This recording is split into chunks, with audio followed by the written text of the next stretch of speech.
But today we're starting a series called I've Been Set Up, and the purpose of this series is to show how God turns setbacks into comebacks. How God turns setbacks into comebacks. And we'll be here probably through resurrection, I'm assuming. I think it's like 7 sermons I'm at now, so y'all got to put up with it for a while. Next Sunday, well, let me say this. Thank you to all the men and women who came out yesterday. You exceeded my expectations. It was such a big crowd. We had such a good time. I'm so excited about this reset and relaunching of our men and women's ministry. All men, raise your hand. All men, raise your hand. You are part of men's ministry. All women, raise your hand. You are part of women's ministry. If you didn't know, now you know.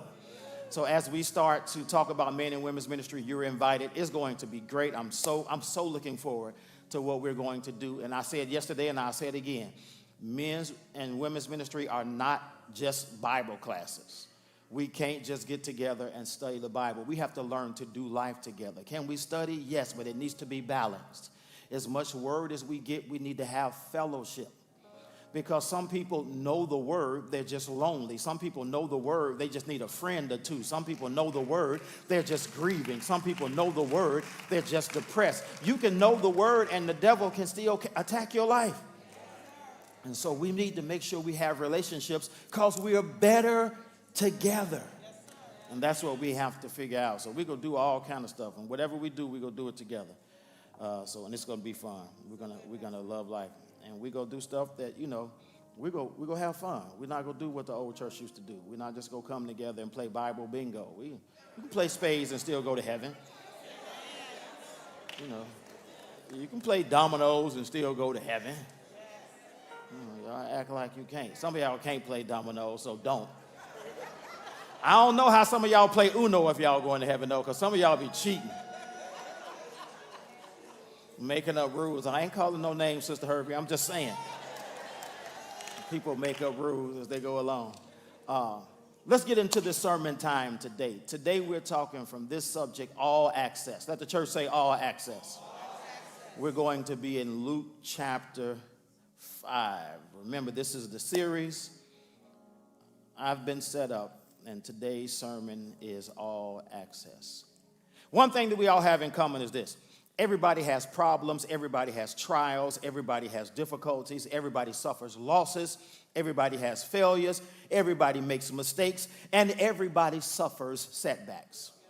Now, there are all kinds of setbacks, and we may be looking at some people now who've just come out of a setback. Some may be headed into a setback. Some could be suffering a setback right now. I don't know what it is. I'm not prophetic. I'm just here. It could be a financial setback. It could be a health setback. It could be a career setback. It could be a relational setback. You can get setback in your marriage. Everything can be going fine, and then something happened, and it takes you all the way back. All the hard work, all the talking, everything you've done, it seems like it's for nothing now. You can get setback with your boyfriend, your girlfriend. You can get setback in following your dreams. You can have a setback in life. You can have a setback in your job. You can have a setback in the classroom. You can have a setback in the friendship. And during this series, we're going to take away the fear of setbacks and show you how God can still use a setback to set you up for a comeback. The Bible teaches us in several places that we can overcome setbacks that we experience in life. And today, we're going to draw some principles for life out of this story where Jesus is about to encounter some professional fishermen who were failing miserably until he turned it around. I need somebody to know today, you can be at the point of failure, the brink of failure, but Jesus steps in. He can turn it around right now. I know you're not a fisherman. You might think you're a fisherman. You might like to be a fisherman, but you may not even know how to fish. These lessons are still going to apply to your life. Anybody here ever been around people who fish? You know, if you've been around people who fish, they got some stories. And the more they tell the stories, the bigger the fish get. The fish they done caught a 96-pound goldfish now. But none of the fishing miracles you heard can match the one we see in Luke chapter 5. Luke chapter 5, verse 1, English Standard Version says, on one occasion, while the crowd was pressing in on him to hear the word of God, he was standing by the lake of Gennesaret. And he saw two boats by the lake, but the fishermen had gone out of them and were washing their nets. Getting into one of the boats, which was Simon, he asked him to put out a little from the land, and he sat down and taught the people from the boat. Simon and Andrew were brothers. James and John, the sons of thunder, they were brothers. These four brothers had a fishing business together in northern Israel around the Lake of Galilee. Sometimes it's called the Sea of Galilee. Sometimes it's called the Sea of Tiberias. Sometimes it's called Lake Gennesaret. It's a lake. They call it a sea. It's a lake. And at this point, Simon Peter, James, John, and Andrew are not disciples of Jesus yet. They're just young fishermen, late teens, early 20s. They are young professionals. They're trying to make a living catching fish, and they've been out all night on the Sea of Galilee and ain't caught nothing. Not a zip, zilch, zero. Y'all excuse the abundance. They worked hard. Now they've come ashore in the morning after a whole night of fishing, 10 hours of fishing. They're cleaning their nets with nothing to show for it. They're tired, they're disgusted, they're discouraged, and then here comes along Jesus. And he's talking to a crowd of people on the shore, and he must have started getting ready to close, and it's had to be a Baptist church because as he was preaching, everybody started closing in on him. So y'all know there had to be a Baptist church. He must have been getting ready to put some music in his voice, and people started, y'all know how they, and people started getting close, and he decided, I got to do something different. So he says, do you mind if I get in your boat, push back a little bit, and finish this sermon? Now, why did Jesus ask to borrow the boat? Let me give you the natural reason. If the crowd was growing, water becomes an amplifier for his voice. Have you ever noticed that the noise level around a swimming pool always amplifies? And you always have to tell people, why are y'all so loud? It's not that they're loud, but the ground absorbs voice waves. Water amplifies voice waves. So he would have been able to project his voice better to reach a growing crowd.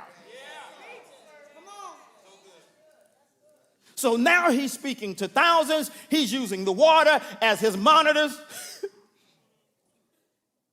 But there's a more important reason that he asked to use their boat, because he's about to choose these four guys as his first disciples.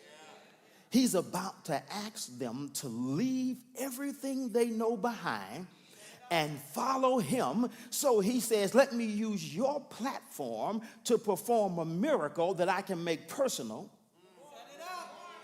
so that I can get you to follow the purpose I created you for. Luke chapter 5, verse 4. And when he finished speaking, he said to Simon, put out into the deep, let down your nets for a catch. And Simon answered, Master, we've toiled all night and took nothing, but at your word, I'll let down the nets. We worked all night. We fished all night. We've caught nothing. You can hear the discouragement in his voice. And let me tell somebody in here today, sometimes in life, you're going to make the right decision. Sometimes in life, you're going to give it your best effort. Sometimes in life, you're going to do everything right and you still go come up short. Sometimes in life, you can do everything you're supposed to do, when you're supposed to do it, how you're supposed to do it, and you'll still suffer a setback. Am I talking to anybody? This miracle is getting ready to teach us a lot about setbacks, because everybody's fishing for something. Yeah, some people are fishing for approval. Some people are fishing for acceptance. Some people are fishing for somebody to love us. Some people are fishing for security. Some people are fishing for significance. Some people are just saying, I just want my life to count. I want somebody to care about me. I want somebody to see me. I want somebody to value me. Some people are fishing for a spouse. Some people are fishing for a family. I don't know what you're fishing for, but everybody's fishing for something. So my question for you today is, what is it? that you're fishing for. Because if you don't know what you're fishing for, you won't use the right bait to catch what you need to catch. Some people are out there fishing looking for a shark, but you got minnow bait.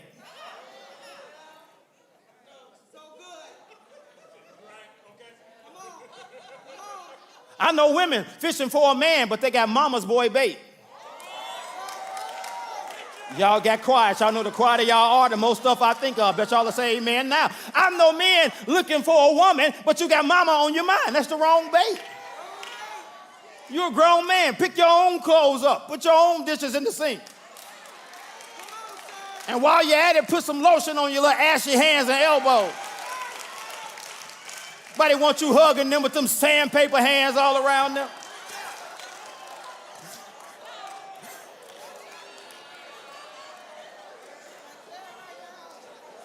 Dwayne, you going to get lotion?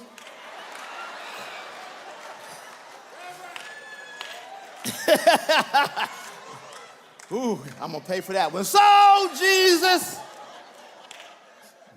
Yes, I'm so sorry. So people, those viewing, thank y'all so much for viewing. Please don't turn off. I'm sorry. I'm going to get back to the sermon. So Jesus uses Simon Peter's boat as a platform to preach the good news. Verse 4 again says, and when he had finished speaking, he said to Simon, put out into the deep and let down your nets for a catch. And Simon answered, Master, we've toiled all night and took nothing, but at your word I will let down the nets. And when they had done this, they enclosed a large number of fish, and their nets were breaking. They signaled to their partners in the other boat to come help them, and they came and filled the boats so that they began to sink. This is a fish story. They caught in 10 minutes more than they had caught in 10 hours because they did what Jesus said to do.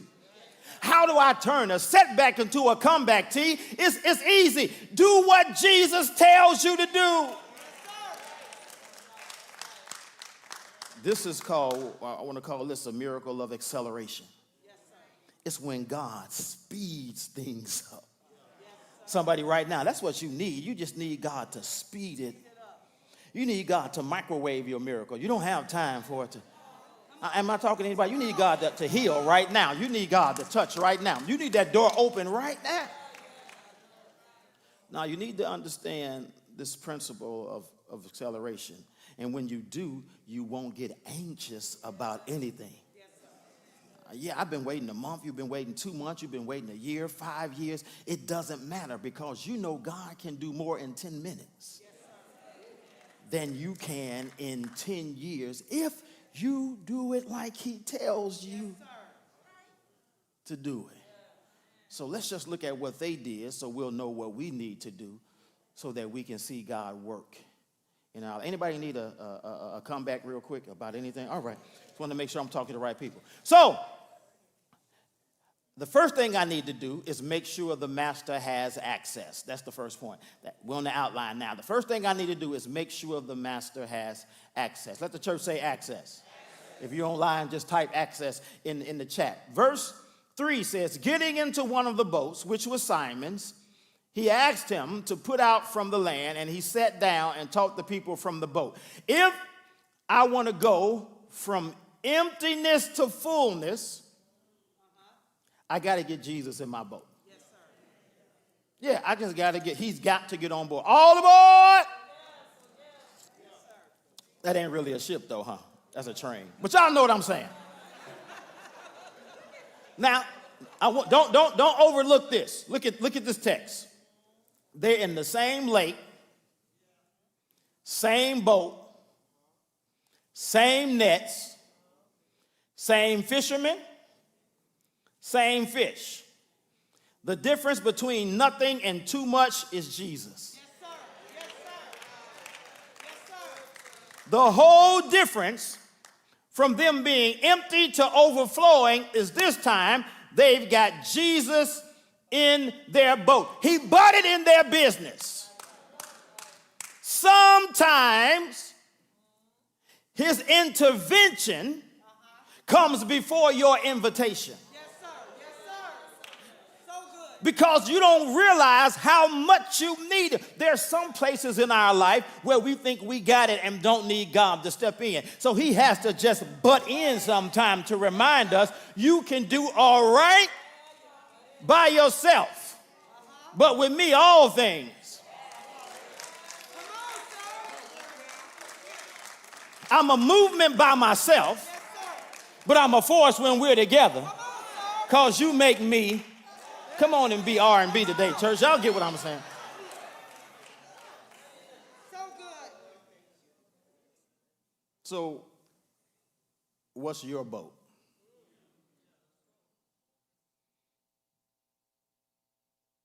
Contextually, their boat was their means of support. Simon was a fisherman. So obviously his boat was his business. He gave his job to Jesus. His career, his vocation, his profession, his livelihood. What's your boat? Because you may not need Jesus in your business. It may be okay. Your marriage may be your boat. Your relationship with your children may be your boat. What is it that you're coming up empty in because you thought you can do it without Jesus butting in? Because, you know, we trust Jesus for salvation. We're not talking about salvation here. But let me tell you something. You can have Jesus in your life, but not in your boat.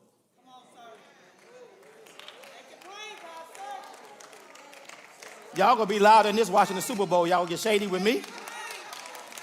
I ain't threw no flags. I ain't made no bad calls. None of that. You know, we got people that come to church on the weekends and we praise the Lord, but on Monday we leave Jesus at church. We put him on the shelf like Elf on the Shelf. Simon got Jesus in his boat. He's blessed with incredible results. The Bible said he fished all night and caught nothing. So he goes from nothing to abundance. First, Simon lets Jesus use his platform as a platform. He let Jesus use his boat, everything he is, his identity, his income, his influence to speak to other people. What do you want God to bless in your life? Whatever the answer is, put him in it. You want God to bless your time? Start your day off with the first part of your time going to him in quiet and devotion. You want God to bless your week? Give him the first day of every week. You want God to bless your money? Put him first in your finances. Whatever you put him first in, he blesses. Somebody is going through a tough time now, so you're trying to change everything because you think change is going to help. They didn't change their nets. Make it plain, Pastor. They cleaned their nets. They had to get the debris out of their nets that shouldn't have been there, that prohibits them from fishing. You might not need to change your net, but you might need to clean your net. Yeah, Nate said it Wednesday. You might need to delete some people from your phone, clean your nets. You might need to stop answering some text messages, clean your nets. You might need to break some dates, clean your nets. You might need to take some people off, put them on Do Not Disturb. Quiet their notifications permanently.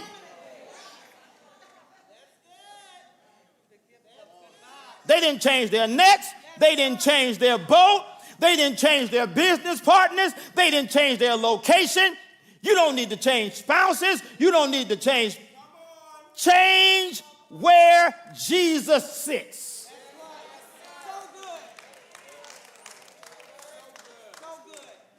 Y'all good with me? So we all right? Some of y'all look mad. Okay, all right. Make sure Jesus has access. The second thing I need to do is admit that my efforts aren't working.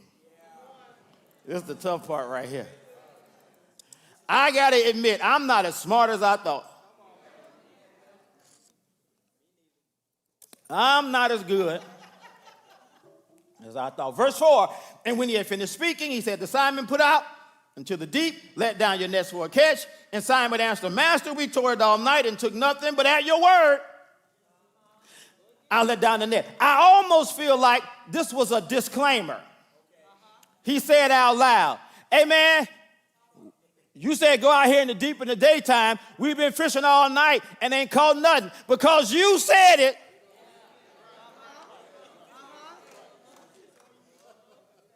it's on you. First of all, I don't know if y'all realize how hard this was for Simon to say. He's a professional fisherman, which means his father was a fisherman because sons follow fathers in vocation.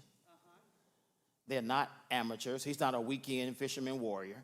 He makes his living doing this. But sometimes when you're an expert, your effort still equals zero.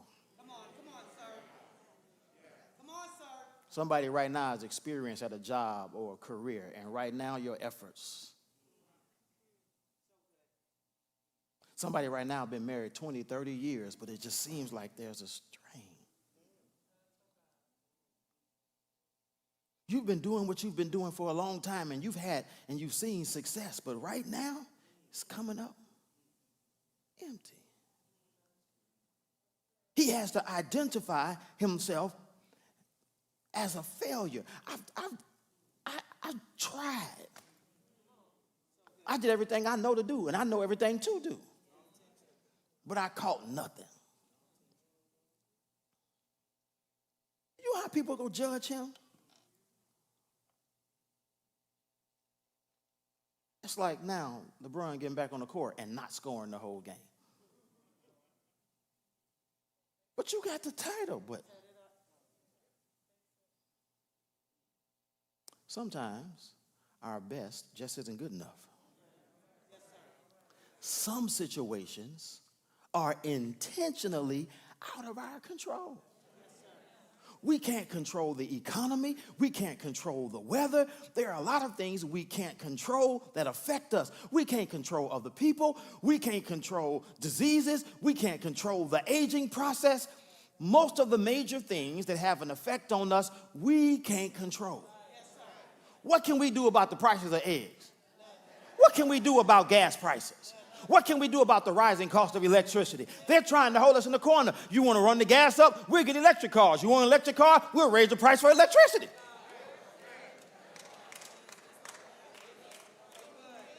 We're going to have to go back to the future and find the flux capacitor for a car to run on garbage.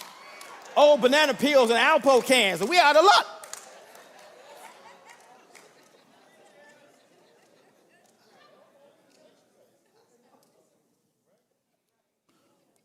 Toiled all night, caught nothing. We're going to have to admit that I don't have all the answers. I don't have it all. It's for some reason people can't say, I don't know. Experts will rather make a fool out of themselves than to say, I don't know. Well, you see, no, I don't know. Pride, stubbornness, fear. That's what keeps us from admitting that we've fished all night and caught nothing. I don't want people to think less of me. I don't want people, and if I tell you that I messed up, God, you're going to want to steer my boat, and you might point it in a direction I don't want to go in.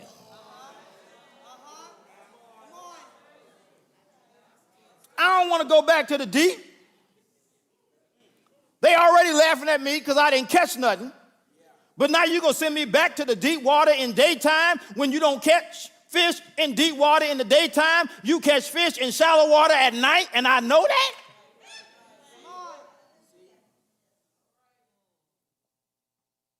So after I admit my efforts aren't working, the next thing I got to do, and the last thing is be faithful to my assignment. Well, I got one more after this, but you got to be faithful to your assignment. I still got to do what he tells me to do.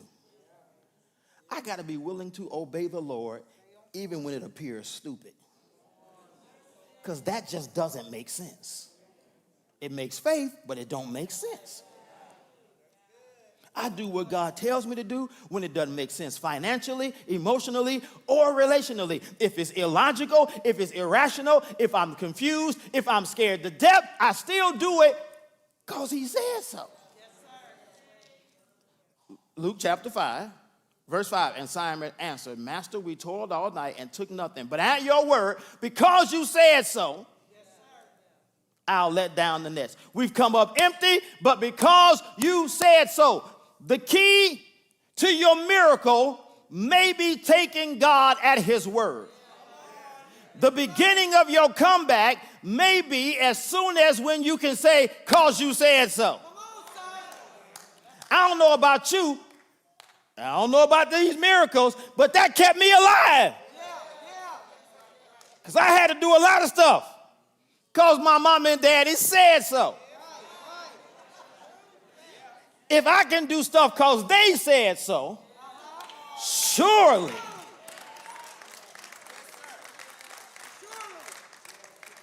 So look at this. So when you're faithful to your assignment, this is what happened. Jesus gets in the boat. He's given the fishermen instructions. Now, let me show you what Simon did not do. He ain't argue with Jesus. When he said, push back and let your nets down, he said, hey, dude, you a carpenter. I'm a fisherman. This is what I do. You know, you want fish, you come to me. When I need my boat fixed, I'll come to you. Don't try to tell me what to do. This is my job. You know wood, I know fish. He ain't do none of that. He said, hey, if you say so, I'm going to do it. Unquestioned obedience. Remember, because delayed obedience is disobedience. Now, he's not a disciple yet. This is his first experience with Jesus. That means God will bless your life as soon as you become a because you say so kind of saint.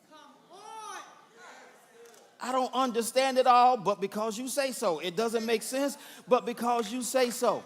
Okay, y'all quiet. Question. What has God told you to do that you're not doing? Come on. Don't y'all look away. Don't look down. Look up here. Don't look at them. You don't even like them. You ain't been talking to them all service. If I tell you to talk to your neighbor, you won't. Now you want to talk to them. Look at me.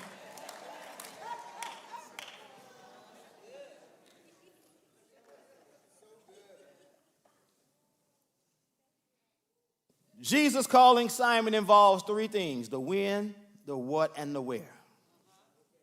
First, Jesus says, launch out into the deep. Launch out now. That's the when. Launch out now. Why? Because faith always involves taking a risk. Faith, write this down, will always force you to take a risk. There is no such thing as safe faith. Faith is always a risk. And without faith, it's impossible to please God. So he says, now faith. You that's the now. Then comes the what. He said, let down your nets. Let down, use the same thing you failed with. It came up short for you, but because I said so. It didn't work out when you did it, but I hadn't said so yet.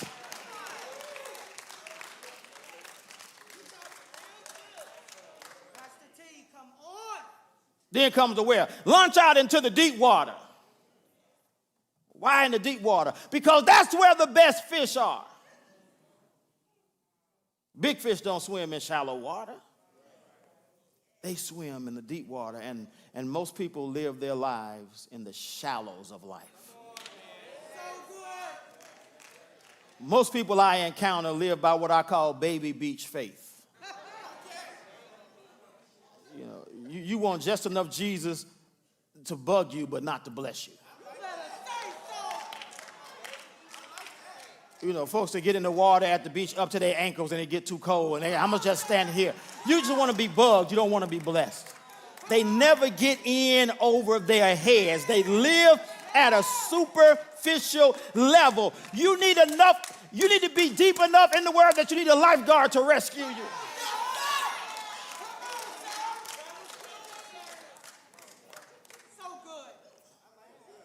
The shallows of life. They come to church and paddle around a little bit, splash around, catch a few minnows, but they barely get their feet wet.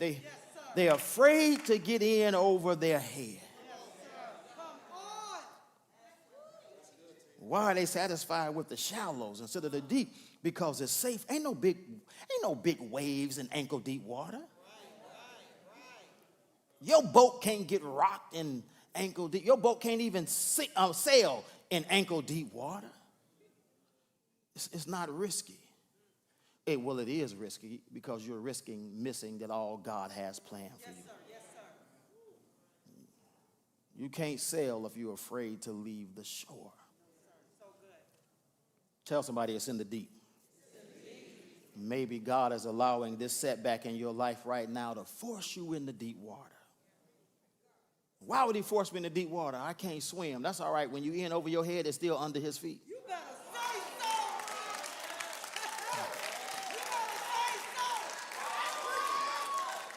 say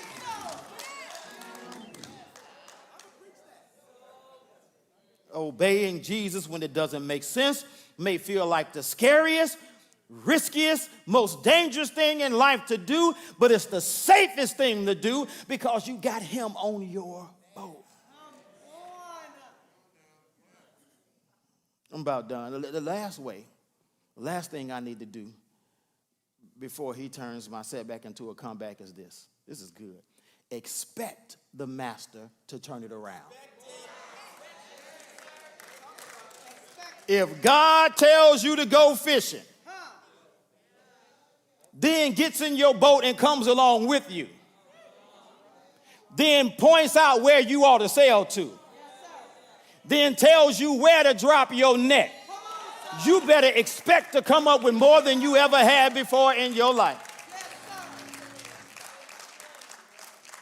And all the fear from failure, all the fatigue and frustration that you felt from your failure the night before should be erased by expectation, because when God shows up, he shows up as a solution, not as another situation. When God shows up, delays and difficulties and dead ends become deliverance. When God shows up, he can turn it around real quick. Real quick. You got to expect God to turn it around real quick. I don't think you understand how quickly God can turn. Anybody in here? I mean, you ever felt like God put you at the back of the line? I need to see who I'm talking to. I need to make sure, because this is a shouting station, but everybody ain't going to catch it, Millicent, so I need to see who I'm talking to so I know who to talk to. You ever felt like you're doing the same thing that everybody else is doing, but everybody's getting blessed and God still has your blessings on pause? And you're just sitting there. Come here, Andrew. You're just sitting there, and it seems like you in line, but then somebody else comes along, and they just got here, and they get in front of you, and now you at the back of the line, and you thinking, well, at least I'm just two people back, so I'm going to be all right. Come here, Steve-O. And then before you know it, you've been working, and you've been toiling, and right before it's your time to get blessed, another somebody, Johnny come lately, show up, and they get in front of you. Now you're at the back of the line, but you're thinking, hey, at least I'm in third place. I still get at least a bronze medal. Come here, G. G, come here real quick. And then while you think you'll get a bronze medal and people still go see you win and you still go see on the stage, now all of a sudden you at the back of the line in fourth place. Don't nobody know who came in fourth place. Don't nobody remember who came in fourth place. You can't figure it out. You've been giving. You've been praying. You've been struggling. And God is saying, wait, I still got your back. Wait, I still love you. Wait, I can still make it right. How quick can God make it right? Y'all turn around real quick, because God can turn the situation around to where you thought you were at the end of the line. You are at the beginning of the line. I need to talk to somebody who's been waiting. I need to talk to somebody who's been overlooked. God is getting ready to shift the line. God is getting ready to change the direction. If you believe God can do it, come on and shout God's praise.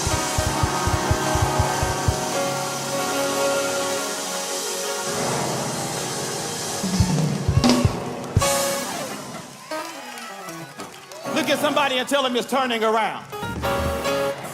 That's the wrong neighbor. Look at another neighbor and tell him it's turning around. I still ain't got the shout I'm looking for. Turn to another neighbor. I didn't mean to preach like this today. Tell him, neighbor,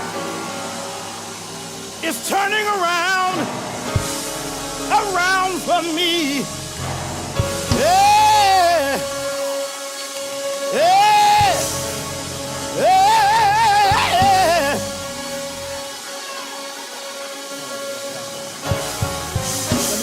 Let me finish this. So, y'all sit down. So,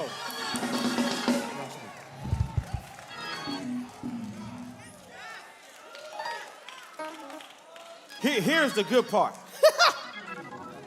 Not only did God turn it around for Simon, look at what verse 7 says. Then they signaled to their partners in the other boats to come help them. And they came and filled both boats.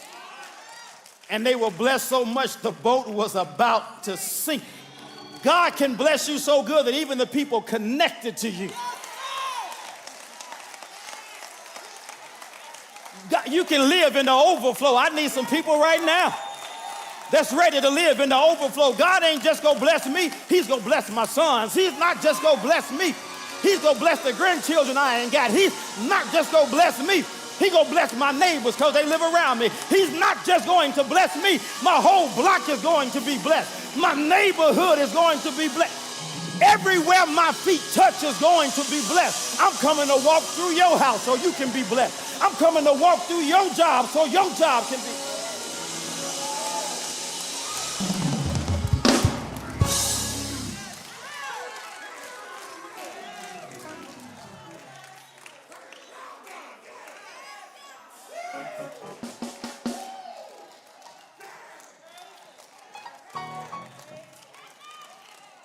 I didn't see this till last night. After all that blessing, Victor, after all that net breaking, after all this ship getting ready, I ain't never seen so many fish get in a boat that's about to sink the ship. After all that, Jesus said, leave it. I got something better for you if you'll follow me. Leave that fish there. Leave that fish there. I'm about to make you fishers of men. I just did this to show you what I can do with fish. But I didn't die for fish. I didn't come here to give my life for fish. I didn't put my spirit in fish. I'm going to make you fishers of men. I'm going to help you change neighborhoods. I'm going to help you change cities. I'm going to help you change nations. I'm going to help you change the world if you trust.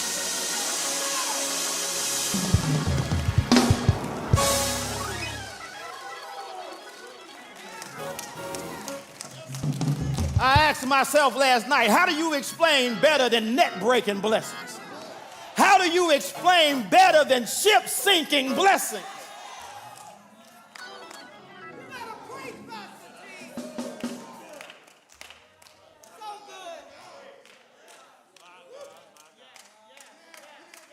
If I can take care of you on the sea, in deep water in the daytime, I can take care of you in the midnight hour. I can take care of you when sickness comes to your house. I can take care of you when the enemy gets on your trail. I can take care of you when he attacks your mind. I can take care of you when he attacks your spirit. So good. And they left everything. So good. Can you trust God enough Yes, sir. So good. to walk away from what you've been trusting? So good. It's so good. This was their best catch. How do I know this was their best catch? Because they hadn't upgraded their nets. They hadn't gotten a bigger boat. They thought they had enough. You've not heard of nets breaking because of so many fish before, and you ain't heard of it since. Google it. I ain't never heard nobody say they caught so many fish the boat sank. And then they called somebody else and it almost sank their boat too. They done turned boats into submarines. Maybe this is where submarines came from.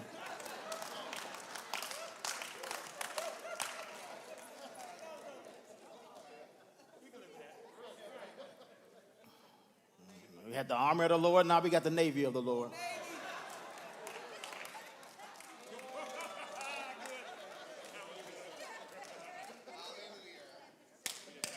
Somebody today, your comeback is depending on you trusting God.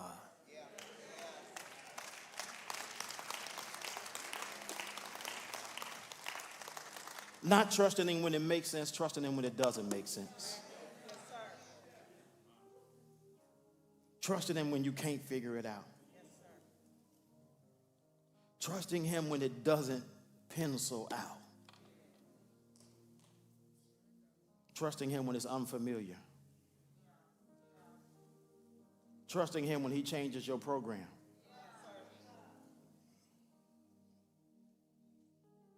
You came to the water to be a fish dealer, not to leave as a disciple. God says, oh, you want fish? Here. I can give you fish, but I can give you something better. Had they not left those boats, they would have never seen blind eyes see. Had they not left those boats, they would have never seen lame legs walk. Had they not left those boats, they would have never seen him walking on the same lake in a storm. Come on. Peter never would have been able to get out of the boat and walk to the Lord. Had they never left those boats, they wouldn't have seen Jesus spit in dirt and rub it together and make some C&I salve. What are you missing? Because you won't let go and leave it. Come on, sir. Touch today. I want to pray for those today who feel like you need to trust God a little more.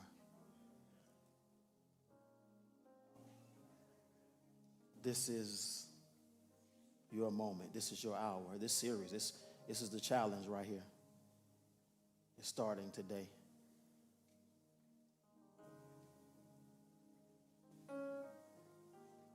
You need to trust Him.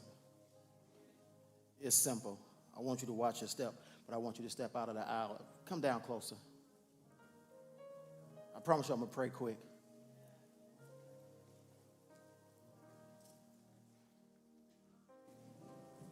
If you don't want to come down to the altar, that's all right. It's no punishment if you don't.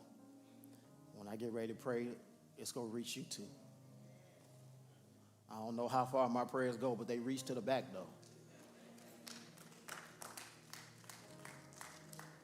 Just watch that. Thank you. Yeah, just watch that. Just move it on out of the way.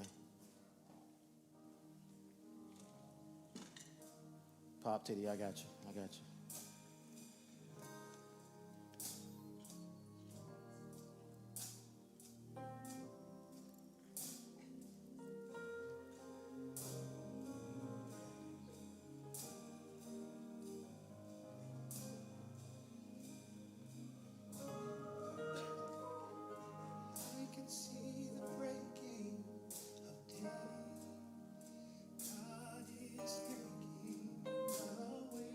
Sometimes it hurts to trust Him.